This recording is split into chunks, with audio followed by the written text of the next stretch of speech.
कभी आपने महसूस किया है कि कुछ लोगों के पास बैठकर मन अपने आप शांत हो जाता है और कभी ऐसा भी हुआ है कि किसी जगह या किसी इंसान के साथ कुछ समय बिताने के बाद बिना किसी खास वजह के मन भारी भारी सा लगने लगता है। हम अक्सर इसे कहते हैं यहाँ की एनर्जी ठीक नहीं है। लेकिन सवाल है, क्या इंसान के आसपास सच में कोई ऐसी ऊर्जा होती है जिसे हम साफ कर सकते हैं? इसी विचार को स्पिरिचुअल ट्रेडिशंस में ओरा से जोड़ा जाता है।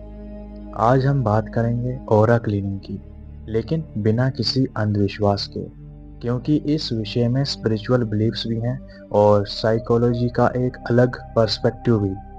तो आखिर ओरा क्लीनिंग क्या है? आइए धीरे धीरे समझते हैं। स्पिरिचुअल ट्रेडिशंस में ओरा को इंसान के आसपास मौजूद एक तरह के सबटल एनर्जी फील्ड के रूप में बताया जाता है। कहा जाता है कि हमारे विचार, भावनाएं और हमारा मानसिक वातावरण इस एनर्जी को प्रभावित कर सकते हैं। जब इंसान लगातार तनाव में रहता है, गुस्सा करता है, डर में रहता है और ये नकारात्मक वातावरण में लंबे समय तक रहता है, तो उसे ऐसा महसूस हो सकता है जैसे उसके आसपास का वातावरण भारी हो गया हो। इसी अनुभव को कई आध्यात्मिक परंपराएं नेगेटिव एनर्जी या एनर्जी इम्बैलेंस से जोड़ती है। लेकिन यहाँ एक ज़रूरी बात समझना बहुत ज़रूरी है। साइंस ने अभी तक ऑरा को उस तरह प्रमाणित नहीं किया जिस तरह से हम किसी फिजिकल ऑब्जेक्ट को साइंटिफिकली मेजर करते हैं। इसलिए ऑरा क्लीनिंग को एक प्रूवन साइंटिफिक ट्रीटमेंट समझना सही नहीं होगा।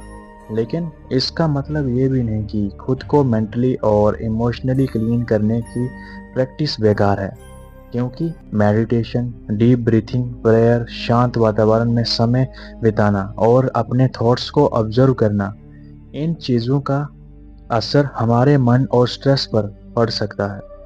और यहीं से ऑरा क्लीनिंग का एक प्रैक्टिकल मीनिंग निकलता है।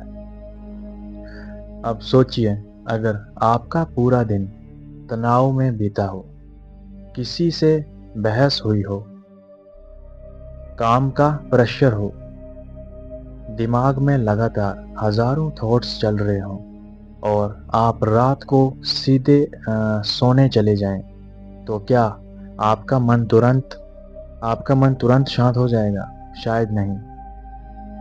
आपका शरीर बिस्तर पर होगा, लेकिन दिमाग अभी भी उसी दिन की घटनाओं में उलझा होगा। यही वजह है कि हमें कभी-कभी लगता है कि हमारे अंदर कुछ भारी जमा हो गया है।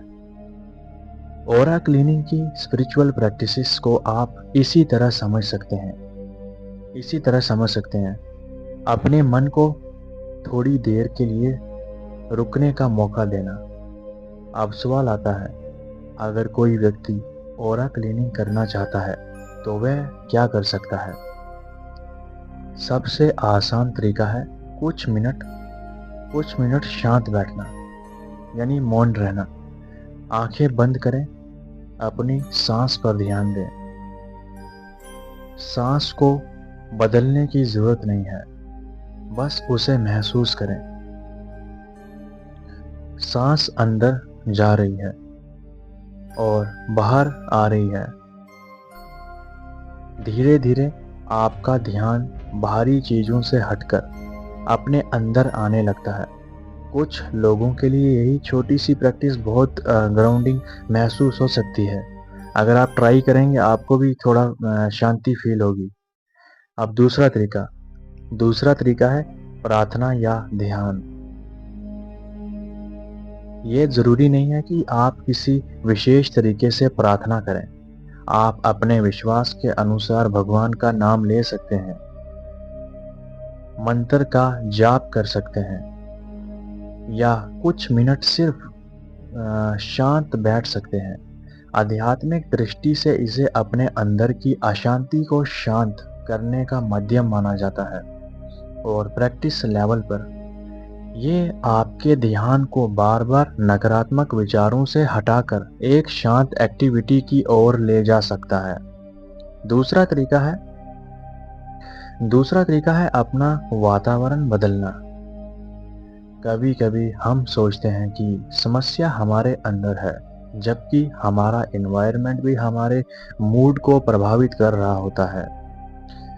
कमरा बहुत अस्त व्यस्त है, हर समय फोन चल रहा है, लगातार नेगेटिव कंटेंट देख रहे हैं, हर समय किसी से बहस या कंपैरिजन चल रहा है।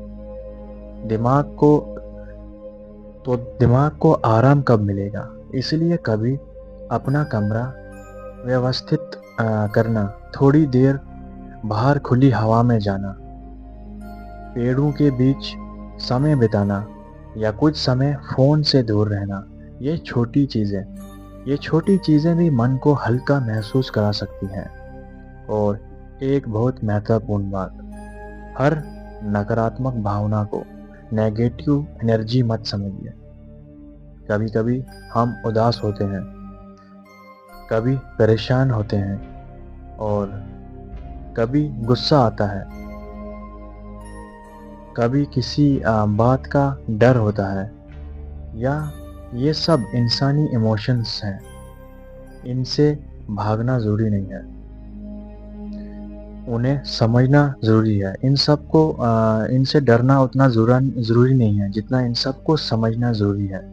अगर आप हर समस्या को ये मानकर देखने लगेंगे कि किसी ने आपकी एनर्जी खराब कर दी है, तो आप असली कारण को नज़रअंदाज कर सकते हैं। हो सकता है आपको आराम की ज़रूरत हो सकता है किसी से बात करने की ज़रूरत हो सकता है कि आपको अपने जीवन में कुछ बाउंड्रीज बनानी हो। और कभी-कभी लगातार परेशानी हो तो किसी भरोसेमंद व्यक्ति या योग्य प्रोफेशनल से बात करना ज़्यादा सही कदम होता है।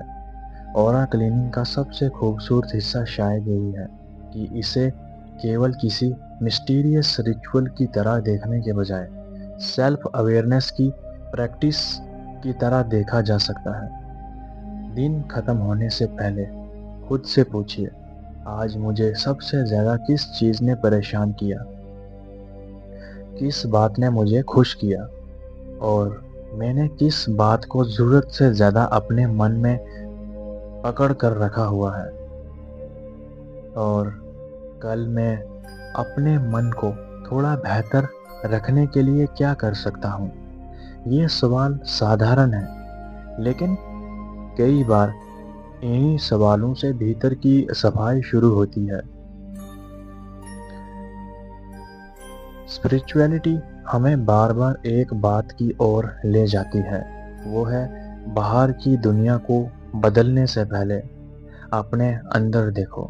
पर हाँ, अपने मन को शांत करना, तनाव कम करने की कोशिश करना, नकारात्मक वातावरण से थोड़ी दूरी बनाना, ध्यान और प्रार्थना करना और अपने इमोशंस को समझना, ये सब आपकी मानसिक शांति के लिए उपयोगी प्रैक्टिसेस हो सकती है। और शायद यही ऑरा क्लीनिंग का सबसे प्रैक्टिकल अर्थ है। अपने आसपास की दुनिया को बदलने से पहले अपने भीतर चल रहे शोर को थोड़ा शांत करना, क्योंकि कई बार हमें किसी बाहरी एनर्जी को साफ करने की ज़रूरत नहीं होती। हमें बस अपने मन पर जमा हुआ बोझ थोड़ा कम करने की ज़रूरत होती है। और जब मन हल्का होने लगता है, तो वही दुनिया जो कुछ समय पहले भारी लग रही थी, थोड़ी अलग दिखाई देने लगती है। शायद असली सफाई बाहर नहीं, असली अंदर से शुरू होती है। आज की वीडियो में बस इतना ही। आज की वीडियो थोड़ी लंबी थी, लेकिन आई होप आपको इसमें बहुत कुछ सीखने को मिला होगा। ऑरा क्या होता है और ऑरा क्लीनिंग के रिलेटेड सब इन्फॉर्मेशन आपको मिली होगी। अगर आपको सच में ये वीडियो पसंद आई हो तो इसे लाइक करें, शेयर करें और YouTube चैनल को सब्सक्राइब करें, ताकि मैं जो न्यू वीडियोस अपलोड करता हूँ इस तरह के टॉपिक्स पे, वो आप सब लोगों तक पहुँच पाए। क्योंकि मैं इस तरह की वीडियोस और भी डेली अपलोड करता रहता हूँ, जिनसे सब लोगों की हेल्प हो सके और सब अपनी लाइफ को थोड़ा इम्प्रूव करते रहें हर दिन। तो मिलता हूँ आपके साथ न्यू वीडियो में एक और न्यू रहस्यमय टॉपिक के साथ।